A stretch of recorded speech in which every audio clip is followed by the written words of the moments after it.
আসসালামু আলাইকুম। আজকে একটা পবিত্র দিন। আজকে হচ্ছে ঈদুল আজহা। সকলকে জানাই ঈদুল আজহার শুভেচ্ছা। তো আজকে আমি এখান দিয়ে যাচ্ছিলাম। তারপরে দেখছি যে একজন ব্যক্তি এখানে যাচ্ছে মাংস নিয়ে। তো আসেন আপনারা আসেন দেখি ওই ব্যক্তিটা মাংস নিয়ে কি করবে, কোথায় যাচ্ছে। তো আসেন। আসসালামু আলাইকুম আঙ্কেল। একটু দাঁড়ান প্লিজ। আসসালামু আলাইকুম। ওয়ালাইকুম আসসালাম। জি, আপনি মাংস নিয়ে কোথায় যাচ্ছেন? মাংস নিয়ে যাচ্ছি। আমাদের এলাকায় অনেক দুস্থ মানুষ আছে, তারা কুরবানি জি, দিতে জি, পারে জি। না। এখন তার বাড়িতে তা শুধু আমরা কুরবানি মাংস খাইলে হবে না, এখন তাদেরকে পৌঁছে দেওয়ার দায়িত্ব আমাদের, জি, আমাদের সমাজের সবার। এটা কি নিয়ম হলো যে কুরবানি, আসলে এই সমাজে সবাই তো কুরবানি দিতে পারবে না। এটা আল্লাহ তাআলা তো একটু থেকে হুকুম, যাদের জি উপর আঙ্কেল কুরবানি একটু একটু ফরজ ঘুরে করা দেন। হয়েছে তারা কুরবানি দিবে। জি, কিন্তু যারা পারে না তারা কি করবে? তারা কি গোশ খাবে না?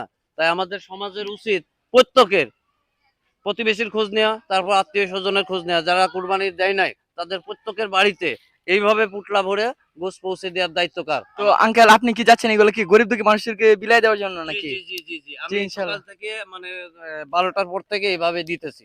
জি। জি 12টার পর। ইনশাআল্লাহ দেখেন একজন মহৎ ব্যক্তি পাওয়া মানবতার ফেরিওয়ালা। তিনি সকাল হতে আজকে সারাদিন ধরে গরিব দুঃখী মানুষের জন্য তিনি কাজ করতেছেন। আসলেই ঈদ কিন্তু ঈদ সবার জন্য ঠিক আছে কিন্তু কুরবানি দেওয়া কিন্তু সকলের পক্ষে সম্ভব নয়। যারা গরিব দুঃখী আছে তাদেরকে আমরা যারা সামর্থ্যবান আছি যারা কুরবানি দিতে পারি তাদের অবশ্যই উচিত তাদেরকে সাহায্য করা, তাদেরকে তাদের হক তাদেরকে বুঝিয়ে দেওয়া। তো ইনির মতো ইনি একজন মহৎ মানুষ যে যিনি কাজ করতেছেন।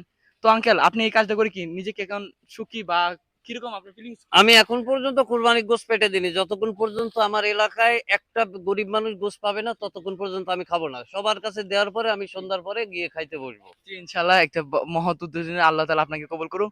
তো আচ্ছা আপনি আপনার ওতে যান। তো আমরা চলে যাই নাকি ইনশাআল্লাহ। ইনশাআল্লাহ। ফি আমানিল্লাহ। দোয়া রইল সবাই আপনার ভালো জন্য দোয়া থাকবেন। রইল। আচ্ছা ঠিক আছে।